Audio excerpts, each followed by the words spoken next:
Om Vasamsi Jidnani Yatha Vihaya Navani Grinnati Naroparani Tatha Sharirani Vihaya Jidnani Anyani Sanyati Navani Dehi. Bhagavad Gita 2.22. As a person casts off his worn-out clothes and puts on a new set of clothes, likewise, at the time of death, the soul casts off its worn-out body and puts on a new one. It's a very famous verse from the Bhagavad Gita, chapter 2, verse 22. Thought it'd be an appropriate way to start this class today, or discussion on karma and rebirth in Hinduism. I just wrote that marker keeps falling. Okay, so I just wrote a book that got published a few months ago with Cambridge University Press. It's called Karma and Rebirth in Hinduism. And so I thought we could talk about these two doctrines, karma and rebirth, which go hand in hand in Hinduism. In our last class, questions about karma and rebirth kept coming up. And so I thought, let's just devote a whole discussion to it. One of the mistakes that people tend to make when they talk about these doctrines is to talk about them in a monolithic manner, which means there's one Hindu doctrine of karma and rebirth. That's a mistake. Because, as you all know, I'm sure, Hinduism is a vast religion with many traditions within it. And each of these traditions within Hinduism has subtly different takes on these doctrines. They agree on some fundamental things, but they also disagree. And you might be surprised to learn about some of the things that different traditions within Hinduism actually disagree about. And I'll give you some examples in a second. So what I want to do today is summarize some of the main things that I discuss in this little book, but I'm going to do it in a way that is a little bit different from the structure of the book. So first, I want to raise, hopefully we have time for this, I want to raise 6 important questions that come up in the minds of many people when they think about these doctrines of karma and rebirth, okay, especially from a Hindu standpoint. 6 big questions. I bet some of you have had some of these questions in your own mind already, but I bet you don't necessarily know the answers to them. And there isn't just one answer, but I'm going to share with you some of the main answers you find within Hinduism. So I'm going to raise 6 important questions about karma and rebirth. I want to discuss together with you guys some of the best arguments in support of these doctrines. Why should we believe these doctrines? Right? Other than we shouldn't just take them on blind faith. What are some good rational arguments for these doctrines? That's the second thing I want to talk about. The third thing is I want to consider some of the main objections to these doctrines, some of the main arguments against these doctrines. And I bet some of these arguments have occurred to you. Okay, like one obvious one is, if we've had past lives, why don't we remember them? Right? So there's some very intuitive arguments like that. We'll talk about some of them. And then I want to talk briefly about the practical relevance of these doctrines in our day-to-day lives. I think there are a lot of Hindus who, if you ask them, do you believe in karma and rebirth? They say yes. But their belief is kind of, you can say it's just theoretical, or it's just skin deep. And it doesn't actually permeate into their day-to-day lives. So I want to argue that if you really, truly believe in these doctrines of karma and rebirth, it should transform you. It should change the way that you think about yourself. It should change the way that you interact with other people. It should drastically improve your spiritual practice and so on. So that's kind of what I want to end on. Because at the end of the day, the point of all this is to help us in our spiritual life. Okay, so 6 questions. I'll try to get to all of them, but we'll do our best. First of all, what is the karma doctrine in a nutshell? If we were to sum up the fundamental principle of karma, we can say it is we reap what we sow, right? We get what we deserve. Now, the first question comes up in this context. How exactly do we reap what we sow? According to the doctrine of karma, this law of karma, how exactly do we reap what we sow? What's the mechanism? Okay. And what I found on the basis of my research is that in the main Hindu texts and figures, you'll find 2 very different ways of explaining how we reap what we sow. Okay. And I would call them these are just my own terms. One is a metaphysical explanation of how we reap what we sow. The other is a psychological explanation. So let me write something here. Okay. Oops, I moved that. Sorry. Okay. Should be okay. Which board is showing on the, I guess it's, okay. Okay, so karma says we reap what we sow. This is not a great marker. Can you get another black one? Yeah. And if not, we can go with red, but this is, oh my goodness. Okay, blue is fun. Yeah. Okay. We reap what we sow. One way of explaining this is what's called the metaphysical explanation.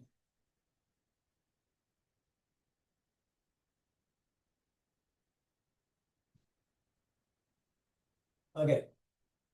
According to which, let's use an example. I do something good. According to the metaphysical explanation, that good action generates what's called punya,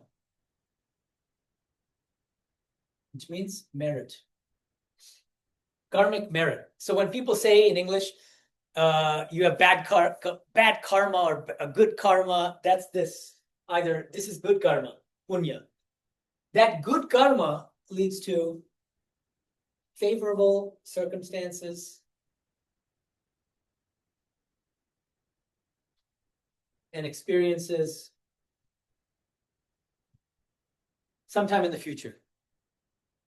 And it could be either later in this life or in the next life, in a future life.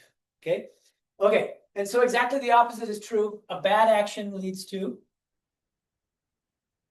what's the opposite of punya? Anyone know? The Sanskrit term? Also begins with P. Papa. Very good. Papa. Demerit, karmic demerit. That generates unfavorable circumstances. That leads to unfavorable circumstances in the future, either later in this life or in a future life. This is a metaphysical. Why do I call this a metaphysical explanation? Because this punya and this papa, you can't perceive them with the senses. In that sense, metaphysical. It's beyond the physical world. Okay, we just have to believe that these things exist. Papa and punya, that leads to favorable circumstances and so on. Okay, now there is a completely different explanation of how we reap what we sow, which I would call the psychological explanation. Okay, how does this work? Well, let's use the same example. A good action.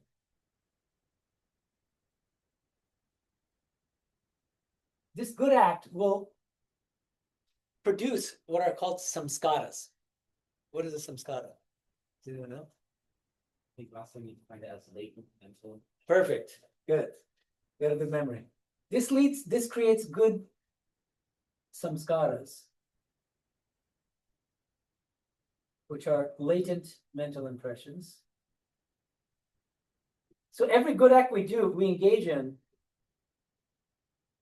it creates traces in the unconscious. Okay, so a good act will leave good traces. A bad act will leave bad traces. These good samskaras, at some point in the future, will get reactivated or triggered by some kind of stimulus. Could be somebody saying something or whatever it is. And what happens as a result? It'll lead us to engage in the same kind of behavior again and again. It becomes a kind of habit with us. And so it forms into, I should say, is there an eraser? Where's the eraser? I think it's in there. Okay.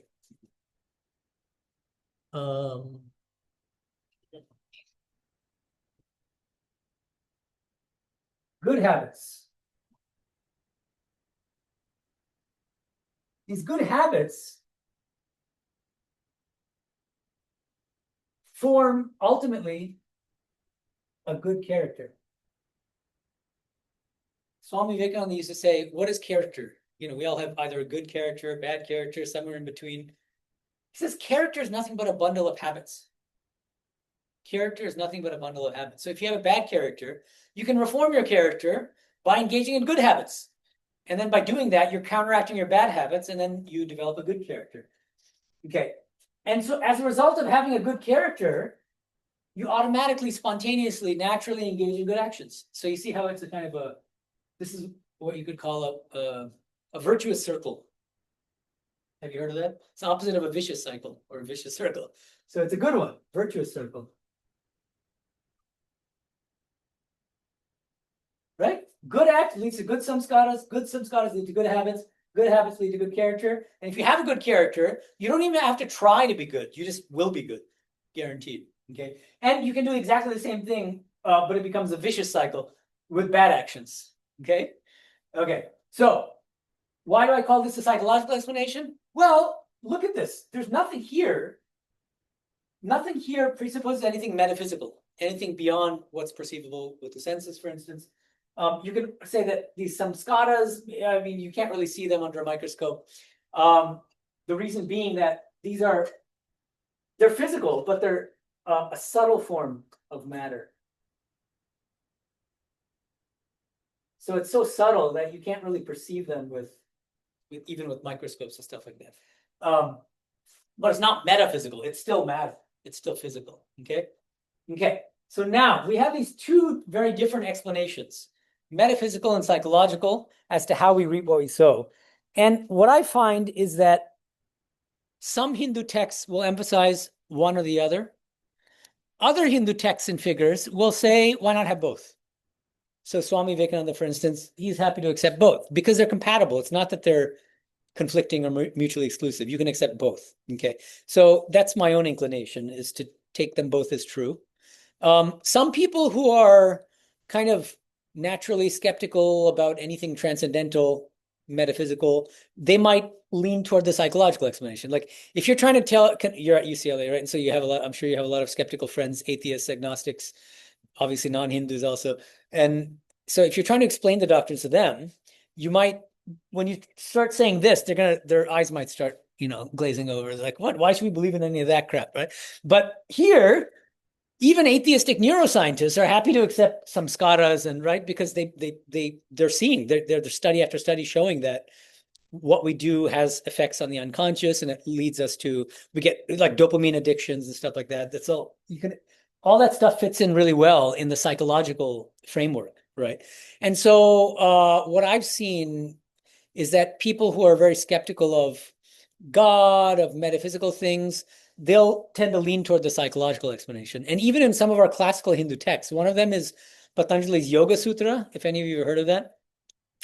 There, they kind of fold the metaphysical explanation back into the psychological one, which means that they explain papa and punya in terms of samskaras. Okay. So they don't have a separate metaphysical account. They basically just push the psychological account. Okay. And so you might argue that that's more rational, but I wouldn't necessarily go there. Okay. So that's the first big question. I hope that already clears something up, because I'm curious what before you heard this, if someone were to ask you, hey, what is the doctrine of karma? You might say, well, we get what we deserve, or we reap what we sow. But how would you have explained it? With the psychological or the metaphysical explanation? Yeah. I think I would have explained it more. Metaphysical. Yeah, right. Okay. And others? Yeah. Probably the same. Metaphysical. So more people think about that. I think that is the more mainstream way of thinking about it. Yeah. So good. But so now you know that there's another explanation, the psychological explanation. And as I said, you can accept both. Okay. I think they're both true. Another big question, and this we did talk about last week, so I'll just say it briefly, but how exactly do we attain liberation from the cycle of rebirth? And what was my answer last week or a couple of weeks ago? Does anyone remember? Because look at this. So far, I haven't explained liberation. All we get is favorable circumstances at best. Favorable circumstances doesn't mean liberation. It means we have to keep coming back again and again. So just by doing good acts, I'm not going to get liberation. How do I get liberation? Did we not talk about this last time? I think we did. Yeah. I think you mentioned doing good acts with selflessness. Very good. You have to inspect your motives. Okay. So yes, you should engage in good acts, but you also have to be careful about the motives that are driving those good acts. Is there any selfishness in them? To the extent that there are selfish motives at the basis of those good acts, you're going to have very positive experiences and circumstances in the future, but you're not going to get liberation. So the more you take selfishness out of the equation in engaging in good actions, the more you're able to purify your mind and come closer to liberation. Does that make sense? Any questions about that? Okay, great. Okay, so that's the second big question. Third one, this is a fun one. And I'm curious actually about your answers to this question. Here's the question. Who or what reincarnates? This is a very fundamental question. If you believe in rebirth, well, who or what exactly is reborn? The soul. Yeah. Oh, we talked about this a bit too. So I kind of gave it away. Okay. Right. The soul, that's part of the answer. Well, it depends on, so I think, didn't I explain that there are like different philosophical traditions? Okay. So Nyaya says it's just the soul that reincarnates. Nyaya, N-Y-A-Y-A. But the Sankhya school says what reincarnates? Sankhya. Yeah. Sankhya says it's only the subtle body, which is the mind. The subtle body, minus the soul, no soul. Because according to Sankhya, the soul is never bound. So it never reincarnates. It's called the Purusha in Sankhya philosophy. And it's like an eternal witness, and it's always liberated. So that can't be subject to rebirth. But they say it's a subtle body. And then Vedanta, we got Vedanta right here. He says it's the soul plus the subtle body that reincarnates. So I'm going to write that down. Because Vedanta is, I would say it's probably the most popular tradition within Hinduism. Vedanta says it's the soul, which is also called the jiva or the jivatma, plus the subtle body, which is called the sukshma sharira. Subtle body. The soul plus the subtle body. Okay. In chapter 15 of the Gita, there's a verse about this. About at the time of death, the soul departs from the physical body and takes along with it the subtle body. Okay. Okay, so that's another big question that a lot of people have. Another one. What is the overarching purpose of the law of karma? What's the point of it all? Why? What do we gain from reaping what we sow? Yeah. So I think in your book you mentioned there's like two main Mhm. views. What are those? One is like retribution, sort of, and then the other one is spiritual evolution. Yeah, very good. Okay, good. He's read my book. Look at that. I'm impressed. Okay, so yes, retributive versus evolutionary. So the retributive understanding of karma is I'd say the common one, which is a reward and punishment model of karma. I do something good, I'm rewarded. I do something bad, I'm punished. And that's the overarching purpose. That's not very spiritually inspiring, frankly. The evolutionary approach, I would suggest, has a more kind of spiritual tone to it. The idea here is, yeah, we reap what we sow, but the overarching purpose of reaping what we sow is our moral growth and our spiritual growth, our evolution. We evolve spiritually and morally, ultimately culminating in liberation. Now, does everybody evolve to the point of liberation in this lifetime? No. The vast majority of people don't, right? I mean, but just think of our spiritual journey as like a long marathon.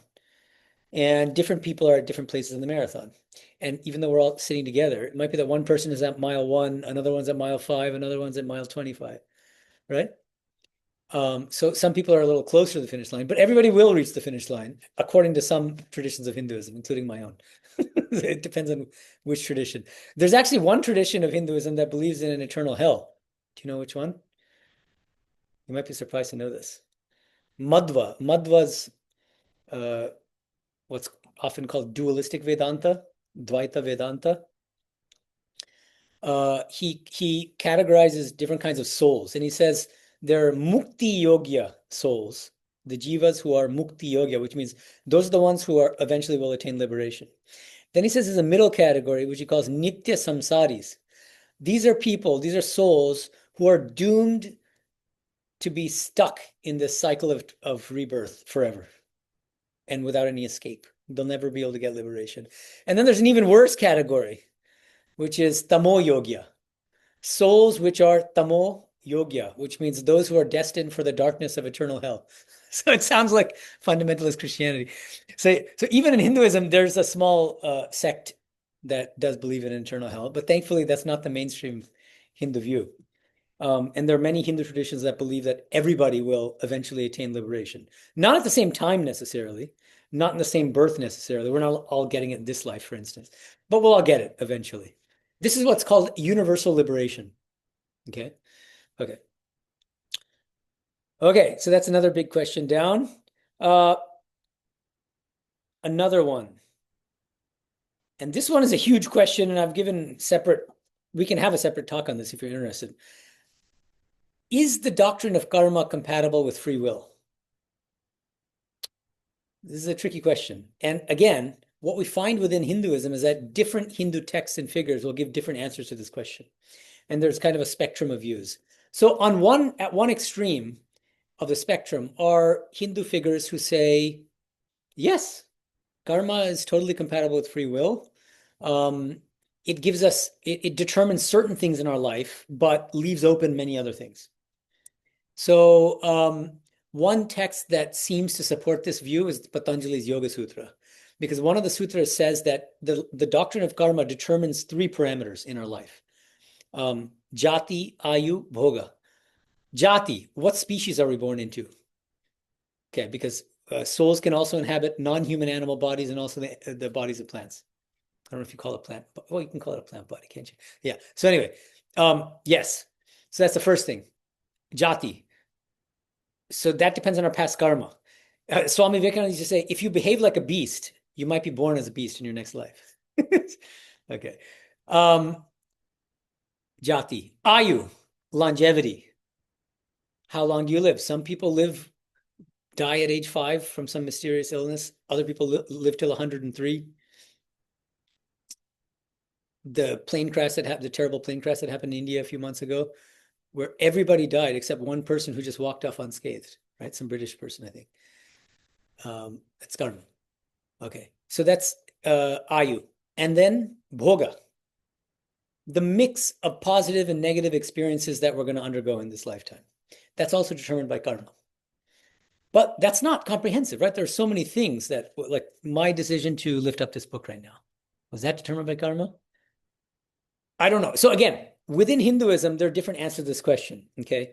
And so at one side of the spectrum, you get Hindu views which say basically like, no, karma doesn't determine absolutely everything we do, but it determines some of the main parameters.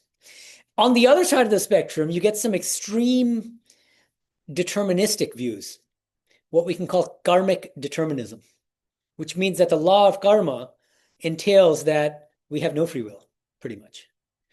And what might be surprising to some of you, if you've heard of Swami Vivekananda or read something of his, on my understanding of his teachings, he upholds this view.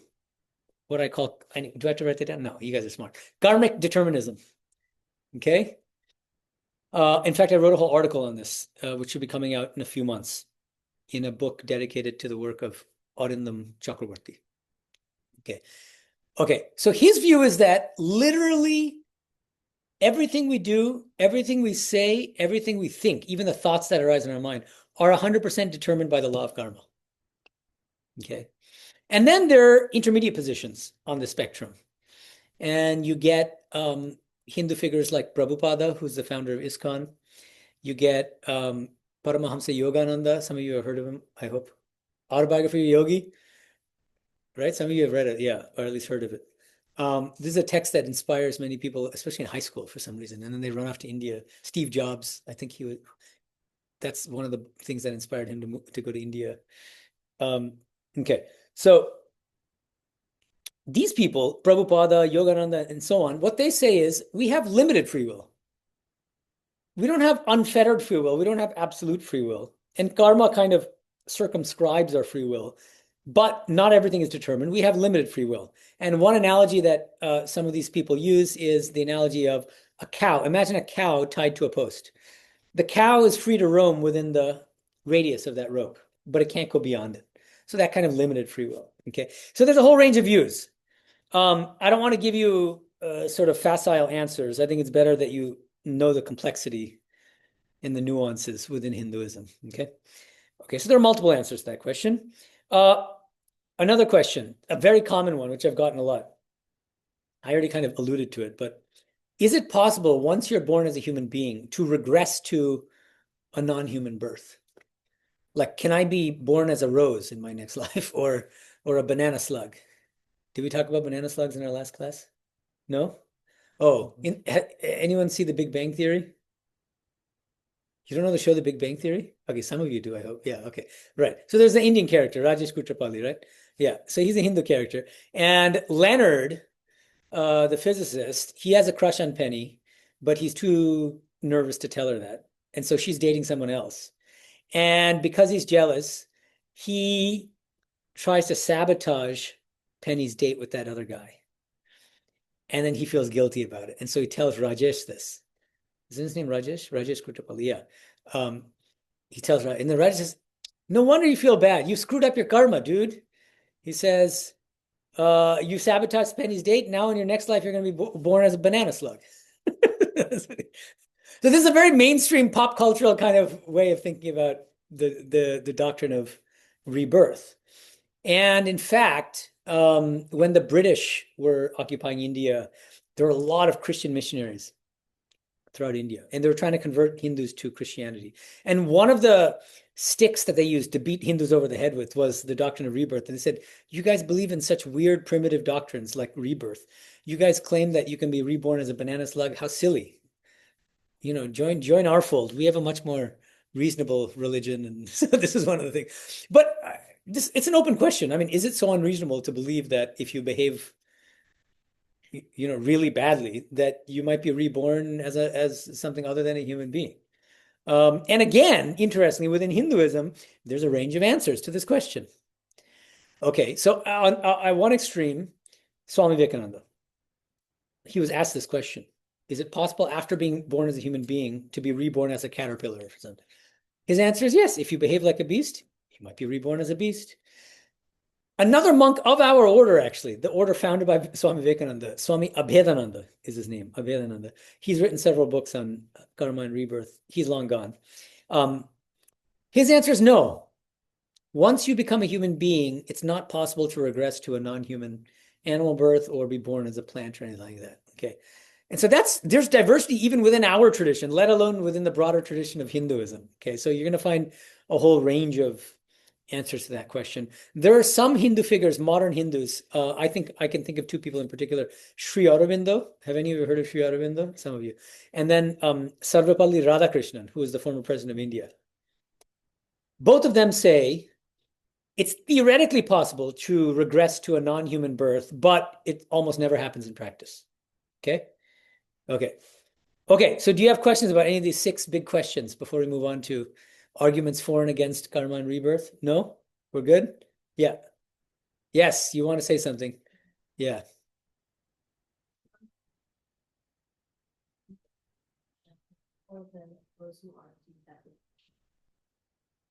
Can or cannot? Would you can?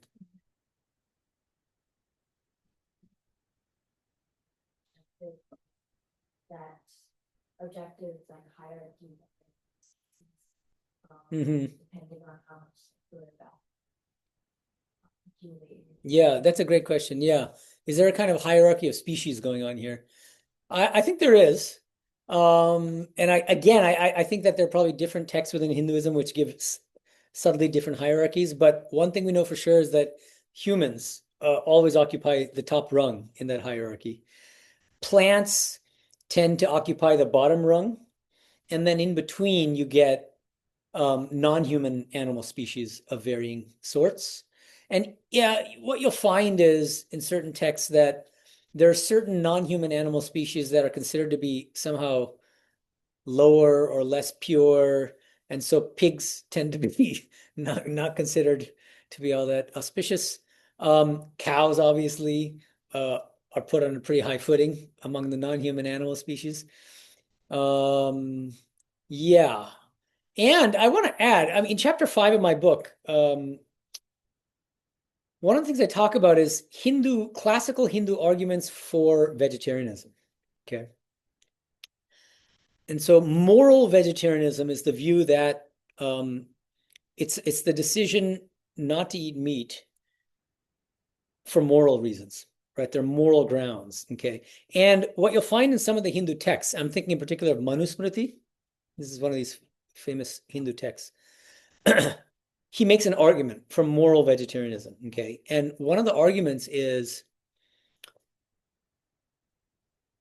human beings feel pain and human beings have moral standing. Why do they have moral standing? Because they have souls. Each of us has a soul. We have a jivatma, remember? Right? So to the extent that we have jivatmas, and when somebody inflicts pain on me, I suffer, I feel pain, right? I have a moral obligation not to cause pain to other people, right? Okay. And Manu's argument is, well, hold on, but then non-human animals also have souls. And non-human animals also feel pain. They don't feel quite as much pain as human animals do. Why? Because there are different reasons for this, but one obvious reason is that human beings, the emotional and mental pain is added to the physical pain, right? And so it's like a triple whammy. Whereas with lower animals, they might feel excruciating physical pain, but they may not have the mental agony and the emotional stuff to go along with it. Okay, so at the top becomes, so human beings out of all the species are the most sensitive to pain. And then as you go down the scale, so non-human animal species like dogs and cats and cows and so on, they're very sensitive to pain, but less sensitive than human beings. Why? What Hindus say is, or what some of these commentators on Manusmriti, what they say is they bring in the doctrine of the three gunas. What are the three gunas? Anyone? Yeah. Sattva, Rajas. Sattva, Rajas, and Tamas. Okay? Of all these species, again, coming back to your question about the hierarchy here. Okay, this is just another way of explaining why humans are at the top. Humans, out of all the species, have the most sattva, which is the best of the three gunas. But it also makes them the most sensitive to pain and suffering. Okay? And then below the humans are non-human animals. They have more rajas in them. And as a result, they feel a little less pain. They have less sattva than human beings do. So they're less sensitive to pain than human beings, but they're still sensitive to pain. And even among those non-human animal species, I bet you'll have rank orderings there, depending on how much of the three gunas you have. Okay. At the bottom, you've got plant species, and they have the most tamas, the third of the three gunas. And because of that, it makes them dull. It makes them less sensitive to pain. And why is this relevant? Because, as I said, Manusmriti is arguing that there are good moral grounds for not eating meat. Okay. But then the next question is, well, wait a minute, but don't plants also have souls in Hinduism? And if plants have souls, plants also have moral standing. So then we shouldn't be eating plants either, because we shouldn't be killing plants because they also have souls. And then we're ending a life in a certain sense, right? And so the argument they give to support eating of plants, but not eating non-human animals, is that even though plants have some moral standing, and that has implications for environmental consciousness and ecological conscious, all the stuff that's being talked about now, right? I mean, it's a very different worldview to think that when you walk into a forest, that the trees and the plants actually have souls, right?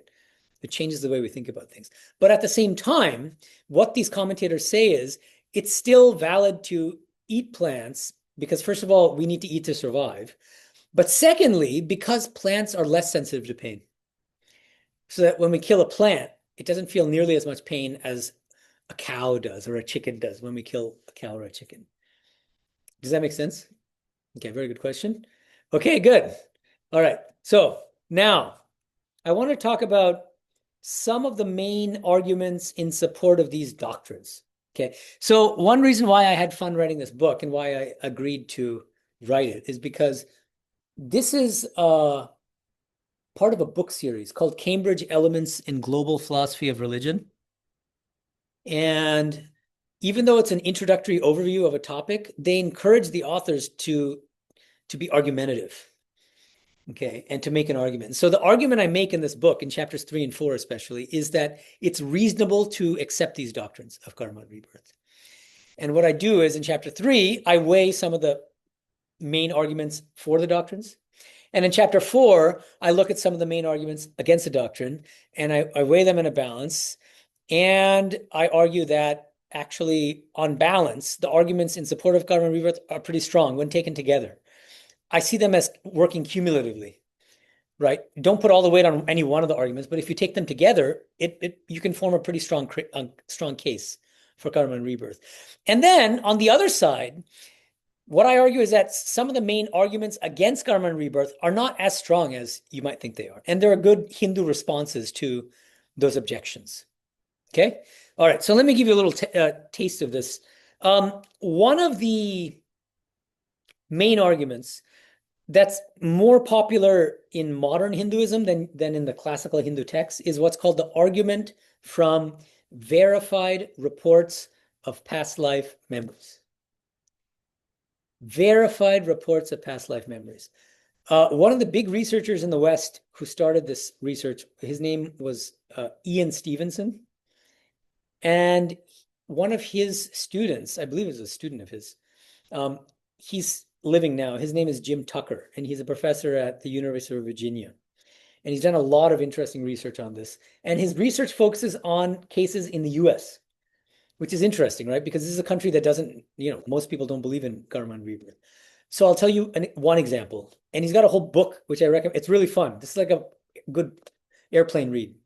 It's called Before: Children's Memories of Past Lives by Jim Tucker. So you can look it up, get it from Amazon. And I'll just tell you one of these cases that he talks about. This kid named James Leininger. Have I already talked about this? I know I'm paranoid. Okay, good. So this is okay. There's a kid named James Leininger. Now he's like probably in his early 20s, but at the time he was 2 years old. He would have these recurring nightmares where he just starts shouting in the middle of the night, "Mayday, Mayday, plane on fire, plane's crashing, plane's going down," that kind of stuff. And the parents, hearing it once or twice, are like, he's a baby or whatever. But he just keeps saying the same kind of stuff. So they finally confront him about it, and they go, "What are you saying? You're saying all this weird stuff at night. Do you know what you're saying?" He goes, "Oh, yeah. I was a World War II fighter pilot in my last life. And my name was Jack Larson. I had a friend named so-and-so. My aircraft carrier was called Natoma." He used the word Natoma, Natoma. And we were shot down by the Japanese. I mean, he said all this stuff, this 2-year-old. And they're completely stunned. This is pre-Google days. And so the father goes to a library or something, and he finds World War II history books.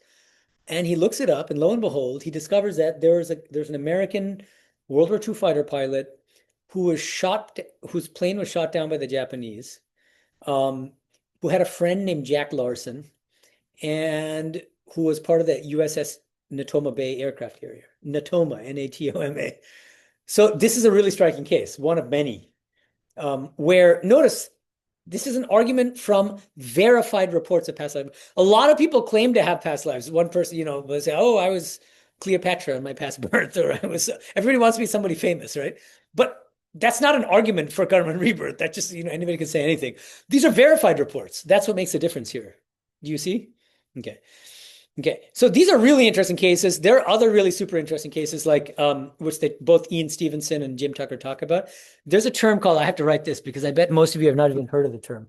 Have any of you heard of the term xenoglossia? No? So I get to teach you guys a new term. Okay, here we go. xenoglossa.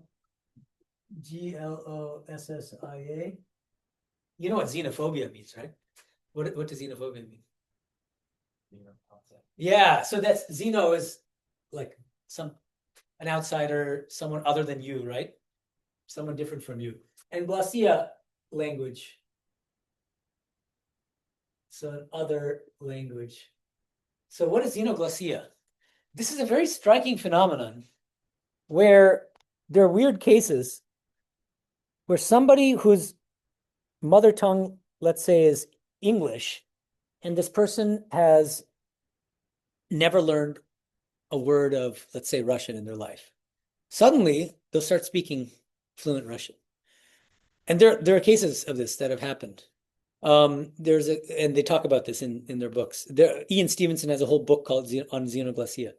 One case is a Marathi woman. Is anyone Marathi here? From Maharashtra? There you go. Okay. So there's a Marathi woman, and she's suddenly in her adult age. I mean, she's usually this happens with kids, but she's an adult when this happened. Suddenly, she's Marathi. She never learned a word of Bengali as a Marathi woman. But suddenly she starts speaking fluent village Bengali. And she no longer identifies as that Marathi woman with whatever her name was. I forgot what her name was. She now identifies, when she's in that mode, she's speaking in Bengali and she identifies as a Bengali woman named Sharada. And she doesn't respond to her Marathi name. And she just like, well, she'll say that, yeah, it's because I was Sharada in my previous birth and so, and I was a Bengali woman. And so this is another source of evidence that we have had past lives, that somebody who has never learned, like a Marathi woman who has never learned Bengali, will suddenly start speaking. She can hold a conversation in Bengali without ever having learned the language, even though it's such a different language from Marathi, for instance. Okay. So that's another super weird but interesting source of evidence. There's another source of evidence which is a little bit more indirect, but also kind of fascinating. Has anyone heard of a book called Many Lives, Many Masters? Have you read it? It's a super interesting book. You should read it. It's a riveting read. It's a book by Brian Weiss, Weiss, who's a psychiatrist. He was kind of atheist or agnostic and didn't believe in rebirth or karma. And he meets this young American woman, one of his patients, and she's suffering from various traumas and stuff. And while he is treating her, he like puts her under hypnosis, and then she just inadvertently regresses to a past life, and she starts talking about one of her past lives, and he's completely startled. And then they have this extraordinary adventure together where she starts retelling many of her past lifetimes. I mean, really colorful kind of past lives. But the interesting thing is, because you might ask, well, how did you verify any of this, right? Because as I said, you can say you're a Cleopatra or anything. It gets even weirder. This is where the many lives, many masters part of the title comes in. These many masters. What happens is she's a 20-something-year-old American woman with a female voice and whatever. But suddenly, while she's under hypnosis, sometimes she would start speaking in this kind of manly, lower, hoarse, masculine voice. Hello, kind of. And Brian gets kind of creeped out by this. He's like, "Who are you?" And then that person is no longer identifying as her. And then he says, "Well, who are you?" And then they say, "I'm a master." They call themselves masters. And then after talking to these masters, he finds out that they're kind of like guardian angels.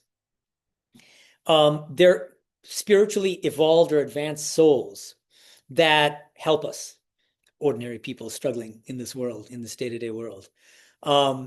And as a master, speaking as a master, that woman told Brian stuff about his personal life that she never knew about him. Like she never went to his house. I mean, that would be unprofessional, right? And so I think that master told him something about like a picture of a particular something that he had on his desk, not in his office, but at home and stuff like that. So that's an indirect way that he could verify. So he wasn't directly verifying the truth of her past life memories, but he verified the truth of some of the information given to her when she was speaking as one of her masters. And then that indirectly lends credibility to her reports of past life memories as well. Okay, so that gets a little complicated, but the book is very interesting. I recommend it. It's fascinating. Many Lives, Many Masters by Brian Weiss. It's a whole, it's trending now. It's called Past Life Regression Hypnosis. Do you guys know this? Don't try it at home, but It's a whole field. Like you pay a lot of money, and there are people who are experts.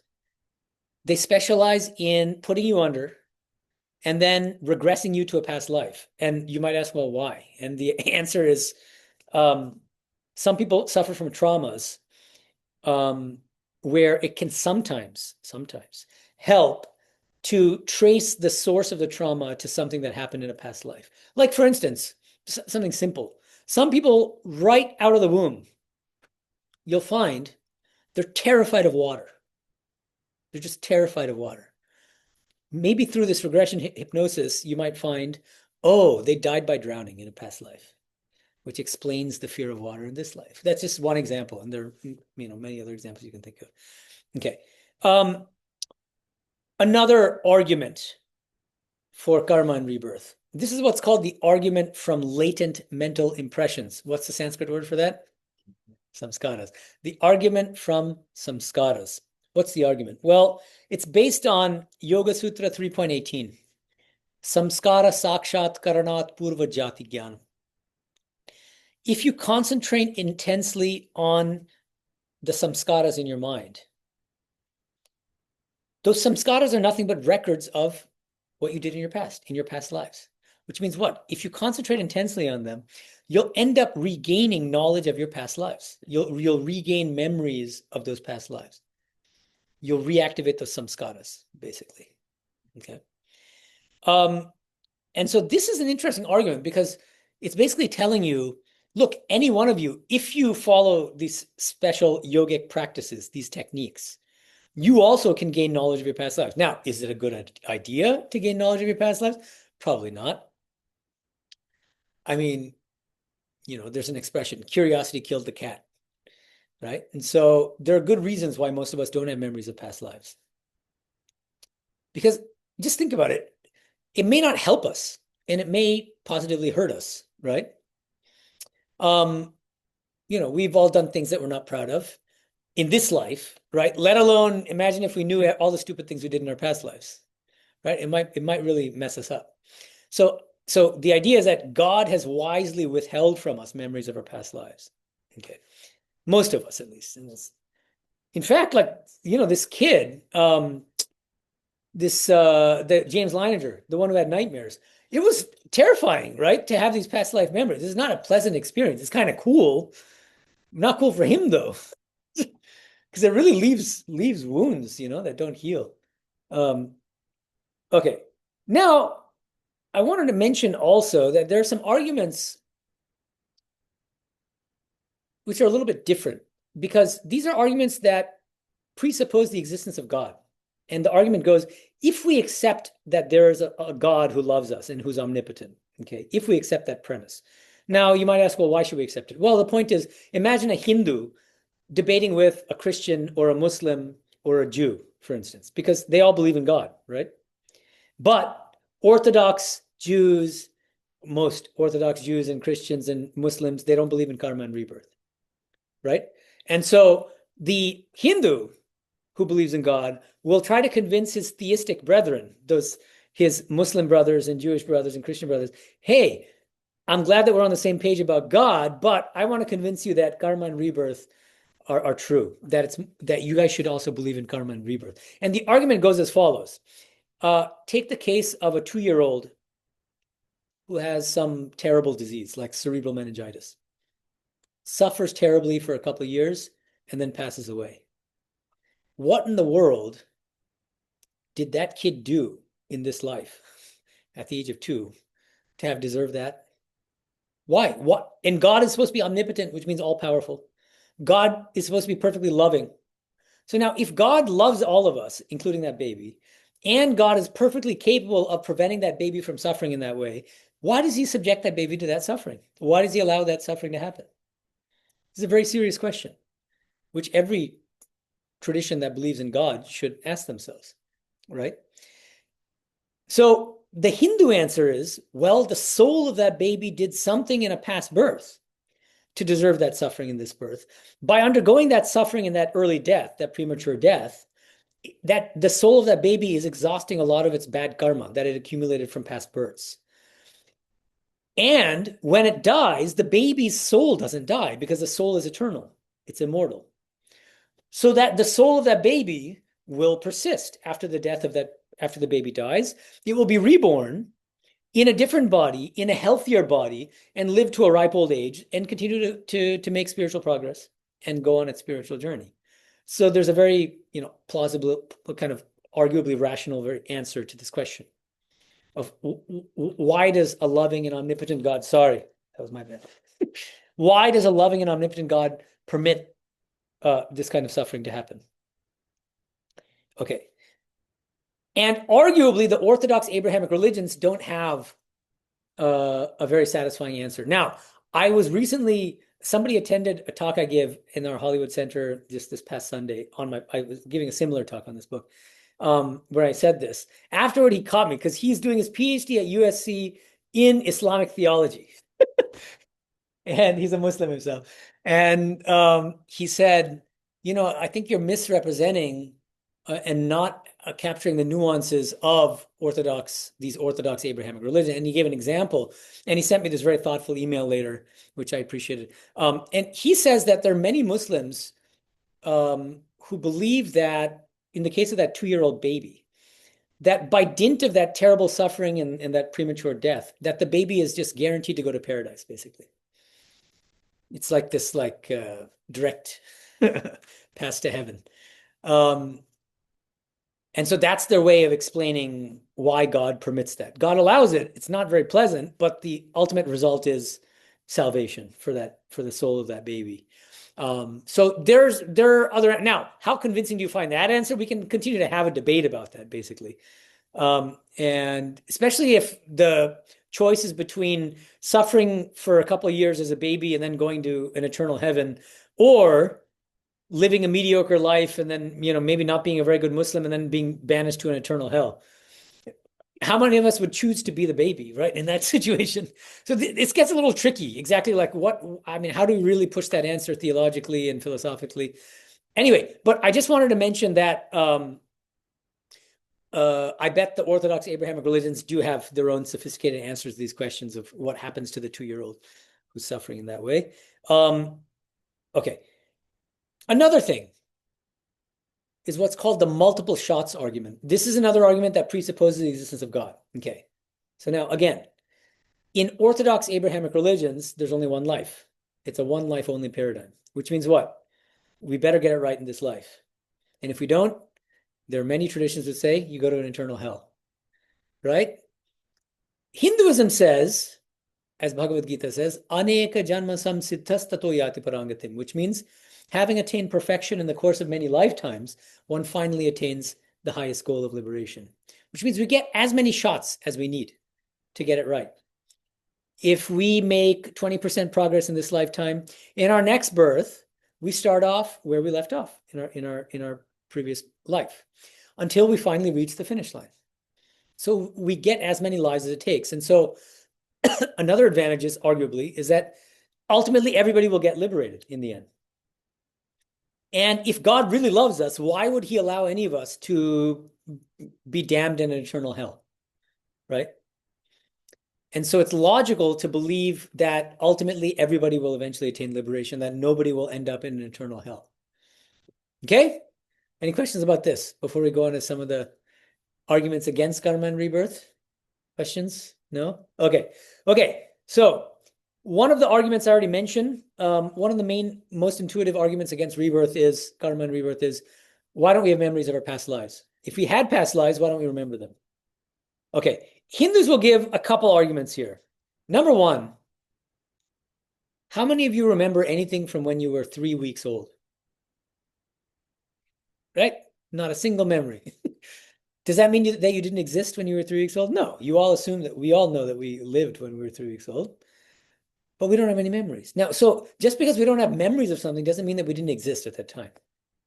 This is kind of an obvious argument, but and even amnesia, that's another example. If somebody has amnesia, they don't remember a lot of stuff that happened to them. That doesn't mean that they didn't exist, right? Okay. Okay, that's the first line of argument. The second line of argument, something I already mentioned. Thank God we don't have memories of our past lives. Right? There's a reason why God has withheld from us, most of us, memories of our past lives, because it's not going to help us in our spiritual growth, basically. That's the idea. And then there's a third line of response, which some Hindu figures make, which is that even though most of us don't have memories of our past lives in this birth, when we reach our final birth, right before liberation, we will regain memories of our past lives. Okay, because at that time we'll be ready to handle those memories of our past lives.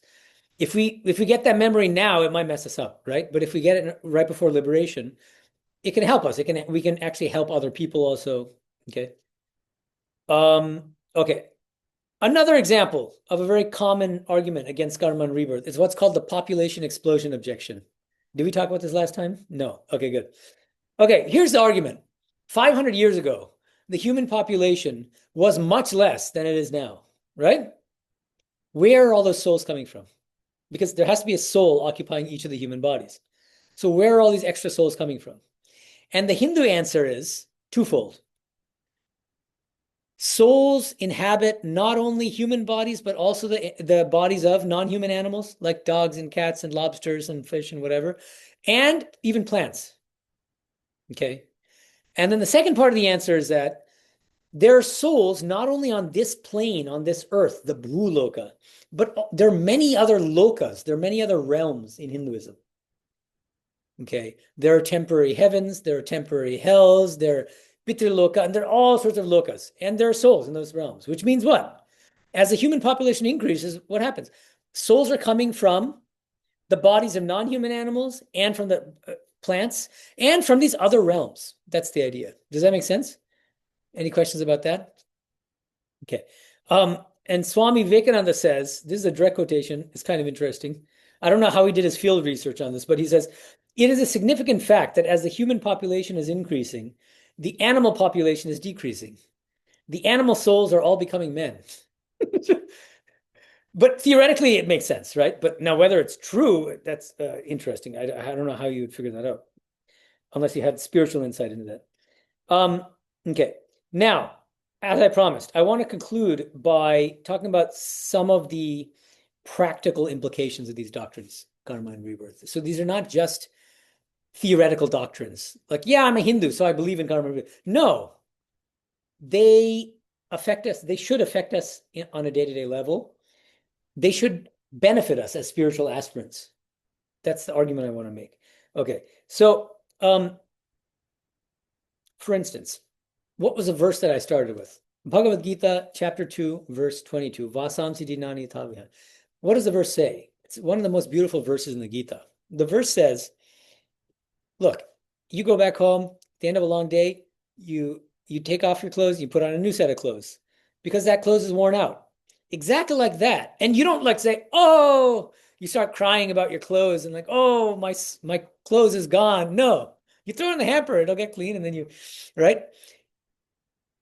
So the soul, the embodied soul, casts off one physical body and puts on a new one, exactly in the same way. What's the logic? Why does it use that metaphor? Why does Krishna use that metaphor? Because it's nothing to mourn over. We shouldn't fear death. The vast majority of human beings, not just human beings, but all animals, fear death, right? Fear of mortality is one of the biggest fears, anxieties. We're going to die, right? But why should we fear it? If we really believed in karma and rebirth, then we would believe that even when we die, when the body drops off, we're not going to die as souls because our souls are immortal, eternal, unborn, birthless, deathless. If we really believe that we're souls, eternal souls, we wouldn't fear death. What an amazing implication, right? We have to let these doctrines really sink in. If we let them sink in, we're going to start thinking of ourselves as more as souls than as physical bodies. And then what happens is we'll eventually start looking at other people and interacting with other people as souls rather than as physical bodies. And it'll revolutionize the world. If people started thinking of themselves and others as souls rather than as bodies, just imagine how the world will be transformed overnight. So that's just one of many examples of how practical these doctrines are. Another example, if a loved one passes away, exactly the same logic applies, right? Usually people are devastated. They might be traumatized for the rest of their life. But again, if you really believe that the soul of your loved one continues to live. They're in another realm. They'll eventually assume another human body. Then you're not going to mourn their loss as much. Okay, so that's another example. Another example. This is not directly relevant to you yet, probably most of you, but it will eventually, I'm sure.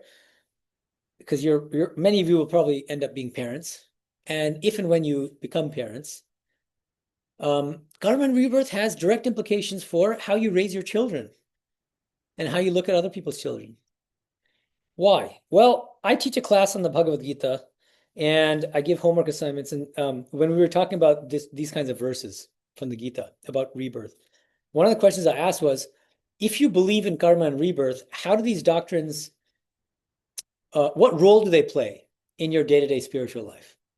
And one of my thoughtful students, who is a parent, he wrote the following. He said, I think karma and rebirth have changed my views about raising children.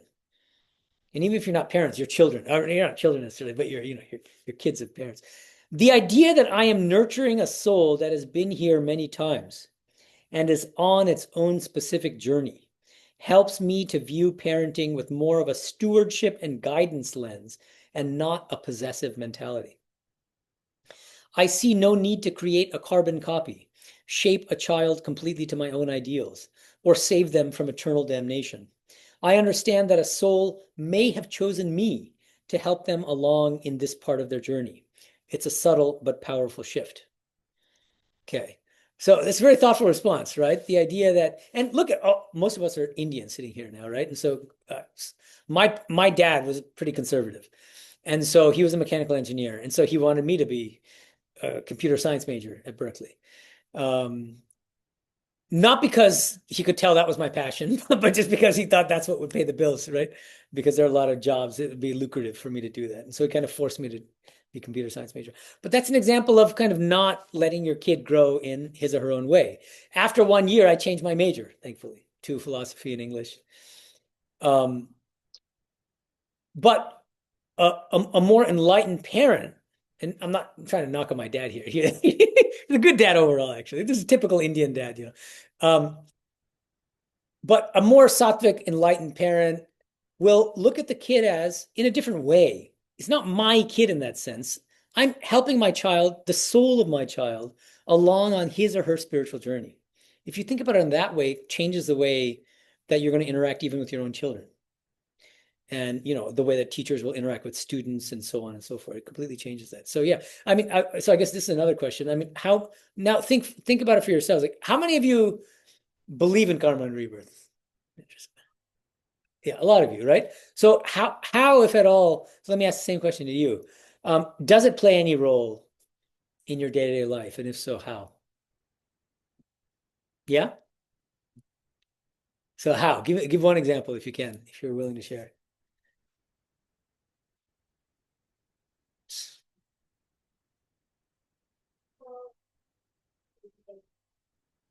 Hmm. Honest and quality interactions with people. Hmm. Cause like I hope to, that other people will do the same.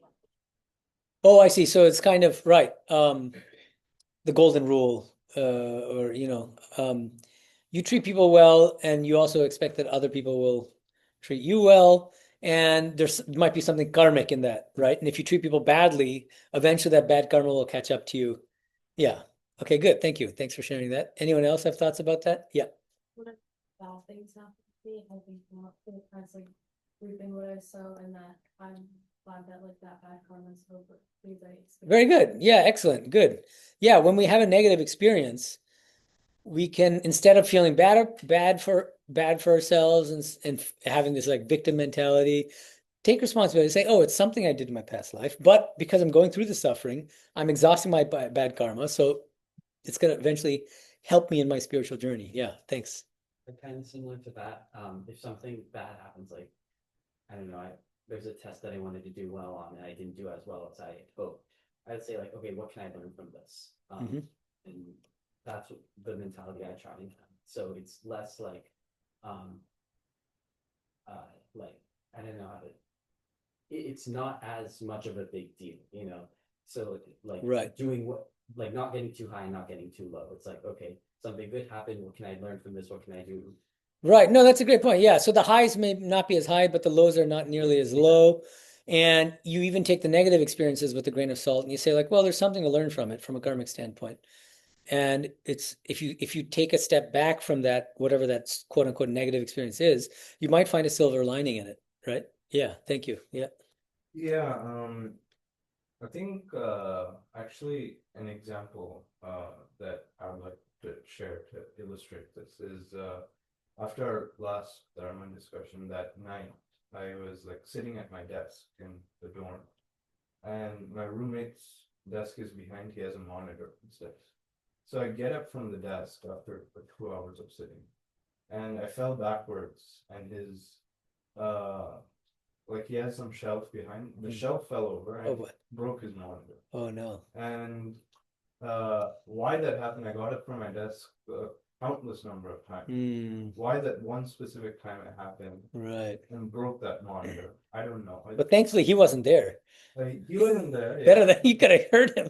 Yeah. yeah, Right. but Mm, it's I can't explain like right. why that specific thing happened. Mm. Then afterwards, I have to pay him $100 To get a new replaced. monitor. So maybe that balance was for something else that Hmm. yeah. Right. Yeah. Yeah. There's so many things happen that feel like they might have been a coincidence, but actually there might be some deeper karmic reason for it. Yeah. Right. Yeah. Yeah. Right. Um, good. Yeah. Thanks. Anyone else? Yeah. Did you have your hand up? No. Yeah. Back. Yeah. You did. Go ahead. Yeah. Yeah. Like exactly perspective, like stops you from being so attached, Mm. like stops you like whether it's really good or whether it's really bad Mhm. experience. I feel like it stops you from being extremely attached to it, and I have in the past, and like being very attached and kind of like ruminating on certain incidents, whether positive Right. or negative. Right. Really helps. Right. Yeah. Just kind of moving on and not obsessing so much or clinging to these positive or negative experiences. Yeah. That's good. Thanks. Yeah. Hmm. Yeah, kind of similar to that. Like I play basketball. I really enjoy it. And I remember like even last year, when I would have some of my intramural games, I was like really worried. Like, oh my gosh, I don't want to be made fun of. I want to play well. Mm. I want to win. And then like this year, I've really tried to think like, you know what, I'm doing this because I enjoy it. I Mhm. want to be with my friends, and I'm just gonna focus on doing well. Right. I'm not gonna focus so much on the result, Right. hyperfixate on that. Hmm. I'm gonna focus on doing a good job, Mhm. and really grounding myself in why I'm doing this activity. And Right. that's like a simple example, but something that No, that's good. Yeah. But how do you connect them to karma and rebirth? That example?